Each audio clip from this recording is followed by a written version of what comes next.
So this is the final video in my Dubai series, and we're gonna close things out by venturing out to the desert, out to Abu Dhabi for the Grand Mosque, and then we're gonna come back and talk about the future of Dubai. And if you've seen any videos on Dubai, you know what that little teaser is hinting at. The drive to the desert is about an hour and a half from Atlantis, which is the furthest point on Palm Jumeirah.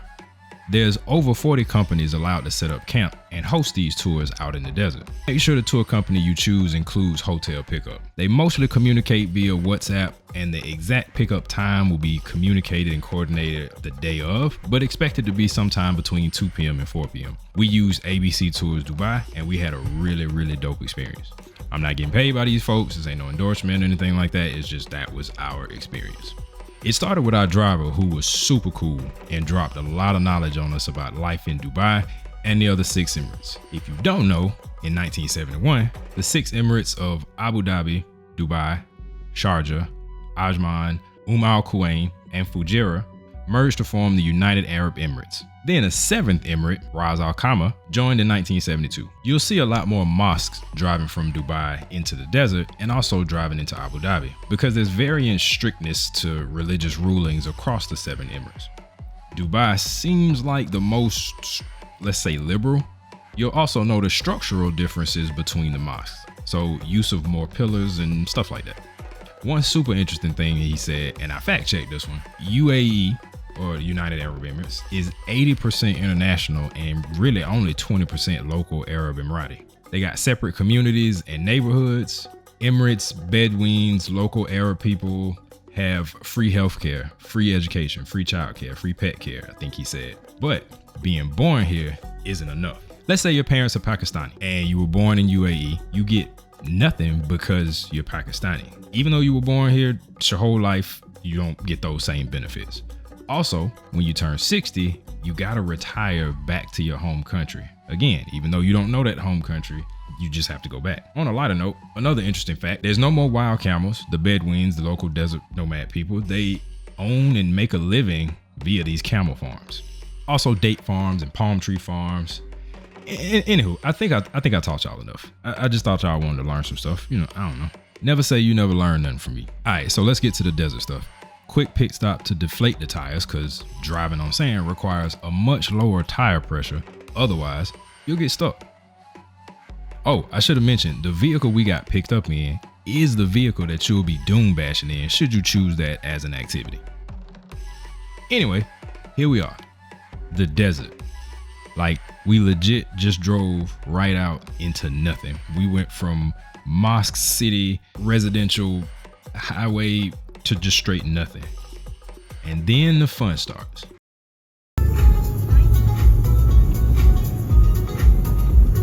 Your experience is completely dependent on your driver's ability, because they drifting and pulling out all kind of tricks. I will say, if you're overly sensitive to motion or generally don't like getting bumped around, then this one might not be for you. I'm gonna let this footage play through, but I just want to call out that it really don't show how much we was being tossed around in there in a fun way. I mean, some people in the car, they got a little tired of the motion after a while, but the camera really doesn't do justice to just how much of a thrill ride this really was.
way back there.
We took the opportunity to stop in the desert for a moment of existentialism, you know, just reflecting on all of it, reflecting on life.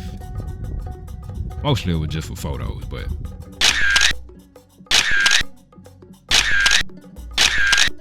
after dune bashing, you'll arrive at base camp. This is where you get set up for the rest of your activities, where performances will happen, dinner, etc. There's local teas and coffees in the waiting areas. I'm sure you can imagine the heat, but there's a little relief. Now, your package may or may not come with some of the traditional clothes, but if not, you can purchase them. I'll come back to that in a second though. Next up was ATVs. There's single rider ATVs and ride-along options. Kids have to be a certain age, height, and weight to single ride, so check when you book. Now, depending on how much time you purchase, I think there was like 10-minute options, 15-minute options, up to 60 or 90 minutes, I think. If you purchase anything 30 minutes or more, you start off with this little practice caravan circle just to kind of get the hang of things. If you purchase anything less than 30 minutes, this is gonna be your whole experience. For those who purchase more, you then head out into the desert. Now, depending on the tour guide you got leading the pack, it could be a sightseeing expedition or it could be a race to the death. Somewhere in between would have been cool, but we got more sightseeing. I'd do it again though. It's a dope experience regardless.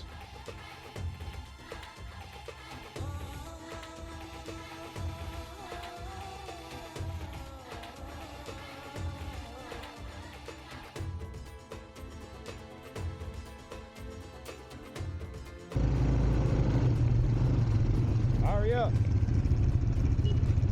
Now, eventually I had to get to the front and give Buddy a signal to crank it up a little bit. So we did.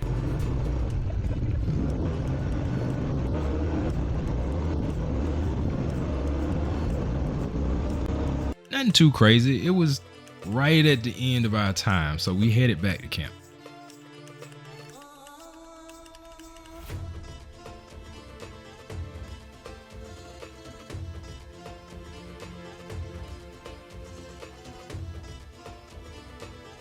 ATV was so fun, man. I wish they would have let us crank it up a little bit more though. And you know, like a little caravan almost. He picked it up a little bit at the end, but for the most part, you know, slow speed. Next up, camel riding. Now, as tame as it sounds, and is once you get up on the camel and it's walking, my daughter was rightfully a little shook by how it feels to kind of mount one of these things. You feel a little unsecure. Then when they stand up, it's up, like it's high, like higher than you would have expected. Aside from that, super chill, super quick, very slow paced activity. I do feel bad for the camels though.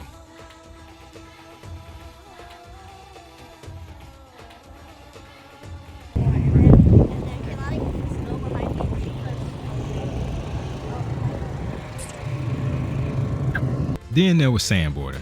Like, I was looking forward to this one, but it ain't work for me.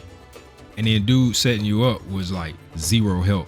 It was just slow, no motion. I don't know. I don't really have words. I can't say nothing except. Nothing beats a Jet 2 holiday.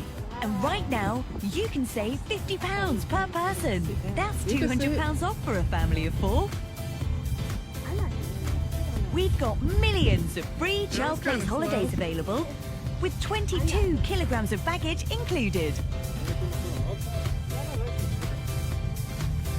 Book now with Jet2 Holidays. Package holidays you can trust. International protected. Let me try. Lean forward.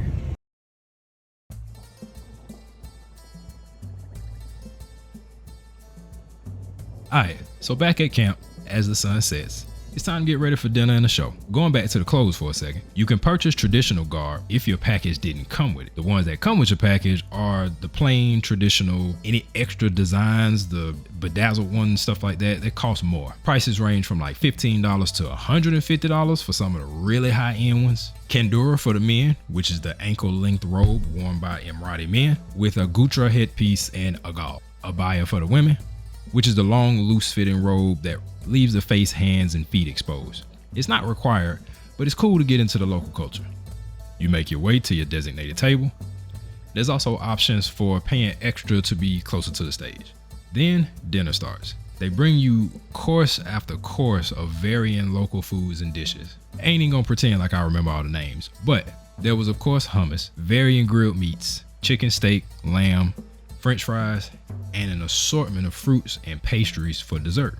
While all this food is being brought out to you, there's a show going on. There's a tanora performer, which is a traditional Egyptian dance where you twirl non-stop in a colorful skirt. And when I say non-stop, it was like a 10-minute performance, and they didn't break stride, they ain't take a break, they ain't stop to change direction, nothing. It was crazy.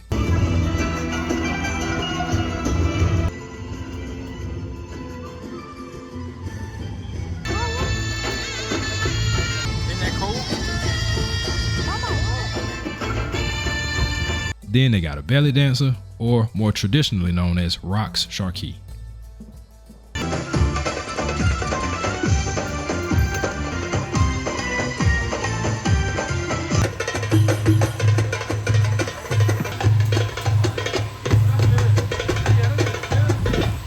Before the show ends, you may want to take a second to step away and visit the shop. There's a lot of local crafts, jewelry, and art available.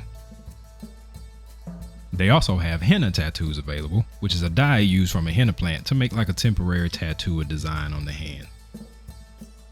The highlight though was the firebender Prince Zuko here out here showing out. He was the closer, and rightfully so.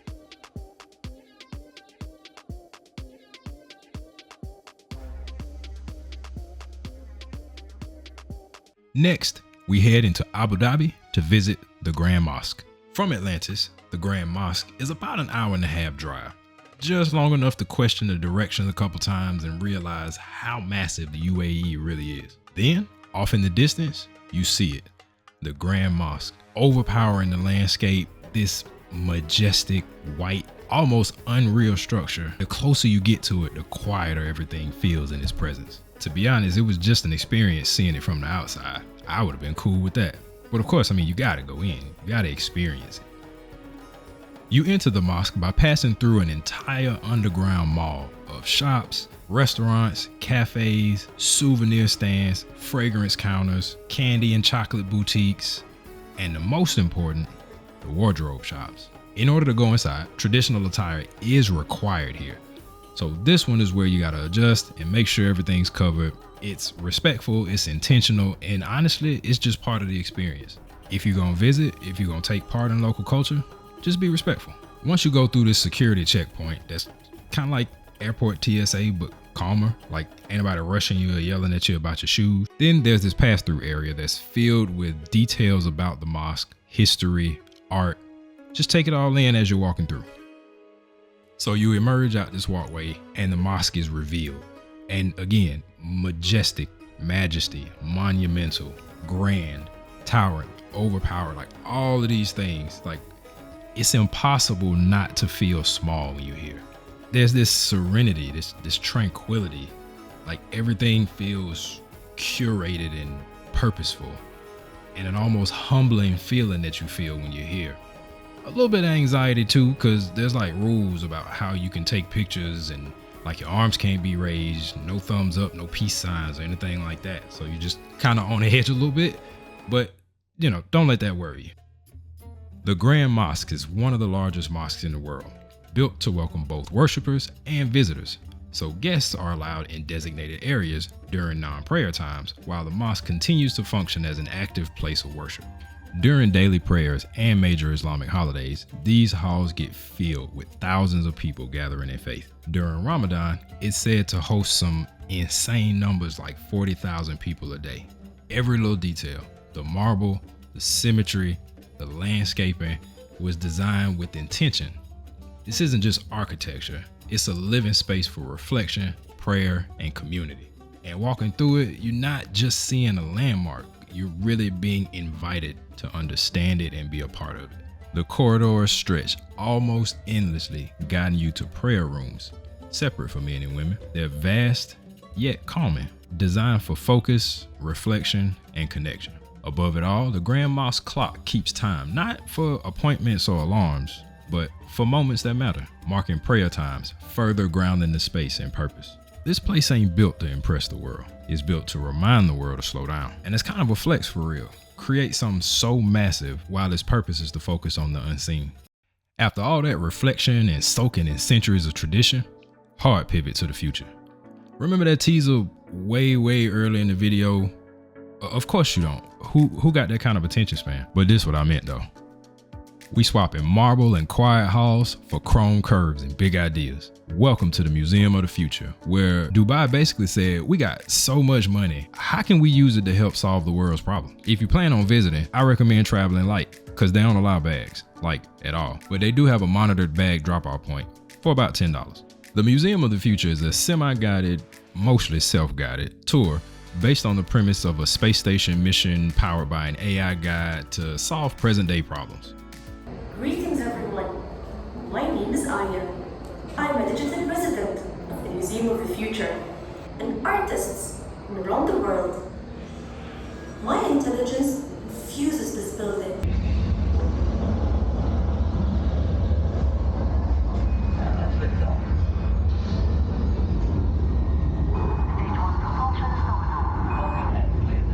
You start the tour by entering an elevator and blasting off from Earth, headed for the OSS Hope space station at the top level. It's an immersive space station experience where you sign up as a cadet with a mission that invites you to imagine what life might look like beyond Earth and how humanity could thrive using new methods of harnessing energy or DNA archival to help restore ecosystems and protect biodiversity.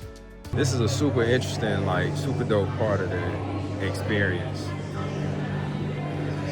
This is supposed to represent all of the species, the majority of the species in the rainforest that would need to be preserved, their DNA, representative of their DNA. Something that was said over the intercom. I was half paying attention. This is beautiful though. This is amazing. Hello pioneers, and welcome to our ever-growing DNA library. See, she said it, DNA library. This is where we house DNA data and codes of more than 2,000 specimens from all around the world. There's varying levels of interactivity and immersiveness from each exhibit, but overall it's a super dope experience. Like, I really get the hype. This is in every Dubai video for a reason.